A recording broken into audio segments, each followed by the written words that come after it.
দর্শক আসসালামু আলাইকুম। অবশেষে ক্রিকেটার নাসির উদ্দিন এবং তার স্ত্রী তামিমার 7 বছরের জেল হলো। দর্শক শ্রোতা, এই মামলার সমাপ্তি আপনারা কারা কারা দেখতে চান?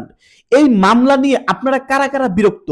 এই মামলার খবর আপনারা আর শুনতে চান না? কারা কারা এমন আছেন ভিডিওর কমেন্টে জানান তো। কারণ এই মামলা 1-2 দিনের মামলা না ভাই। এই মামলাটা চলে আসতেছিল প্রায় 6 থেকে 7 বছর আগে, মানে 2021 সালে তামিমার সাবেক স্বামী রাকিব তিনি এই মামলাটি করেছিলেন। দর্শক, এই মামলা এই 2026 সাল পর্যন্ত চলমান, কিন্তু অবশেষে সর্বশেষ তথ্য অনুযায়ী এই 2026 সালেই হয়তো নাসির এবং তামিমার কিছু একটা হতে চলেছে এবং এই মামলার একেবারে নিষ্পত্তি হতে চলেছে। কারণ আগামী 10 তারিখে এই মামলার একেবারে পূর্ণ রায় ঘোষণা করা হবে। দর্শক শ্রোতা, সেই রায়ে নাসির উদ্দিন এবং তার স্ত্রী তামিমার 7 বছরের জেল হতে পারে, আইনজীবী এটাই বলেছে। দর্শক শ্রোতা, এই মামলাটি কিন্তু বিভিন্নভাবে অনেক সময় দীর্ঘদিন ধরে চলে আসতেছে। দর্শক শ্রোতা, এই মামলার কিন্তু অনেকবার শুনানি হয়েছে, আদালতে উঠেছে, আদালতে এই মামলা নিয়ে অনেক ঘোরপেচ হয়েছে। আপনারা সকলেই জানেন, নতুন করে কিছুই বলার নেই। দর্শক শ্রোতা, অবশেষে এই মামলার পূর্ণ একটা ঘোষণা আসতে চলেছে। আসলে এই নাসির এবং তামিমা রাকিব, মানে তাদের কর্মকাণ্ড নিয়ে অনেকেই বিরক্ত, অনেকেই।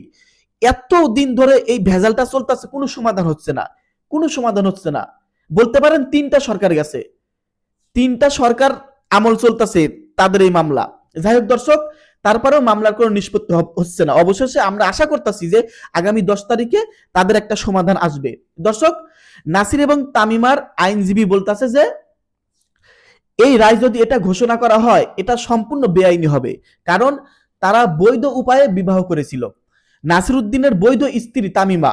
দর্শক শ্রোতা, আর অপরদিকে মানে তামিমার বিপক্ষের আইনজীবী উনি বলতেছে যে না, তামিমা এবং নাসিরকে 7 বছরের জেলই দেওয়া হবে। কারণ তার আগের স্বামী রাকিব, তাকে সে ডিভোর্স না দিয়েই ক্রিকেটার নাসিরকে তিনি বিবাহ করেছিলেন।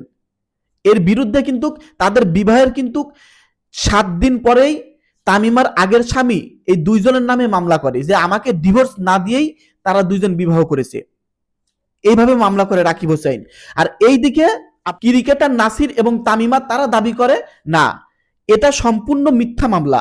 তামিমা বলতেছে আমার আগের স্বামীকে আমি ডিভোর্স দিয়ে তারপরে বিবাহ করেছি।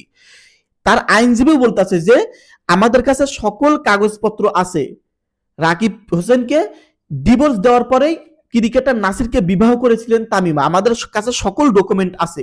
আর অপরদিকে সেই রাকিবের আইনজীবী তামিমার আগের স্বামী তিনি বলতেছে যে না, তাদের কাছে কোনো ডকুমেন্ট নেই, সেগুলো সমস্ত ভুয়া ডকুমেন্ট, আমাকে মনে করেন ডিভোর্স না দিয়ে বিবাহ করেছিল। মানে দুইজনের কাছেই শক্তপোক্ত কিন্তু কাগজপত্র আছে। দুইজনের কাছেই যদি শক্তপোক্ত কাগজপত্র, দলিল এগুলো না থাকতো, তাহলে কিন্তু এই মামলা এতদিন ধরে চলতো না, নিষ্পত্তি হয়ে যেত অনেক আগেই। তবে আগামী 10 তারিখে একটা ফাইনাল একটা ঘোষণা আসতে চলেছে। এই মামলা আমরা সোশ্যাল মিডিয়াতে দেখতে চাই না, অনেকেই বিরক্ত, আমি জানি অনেকেই বিরক্ত।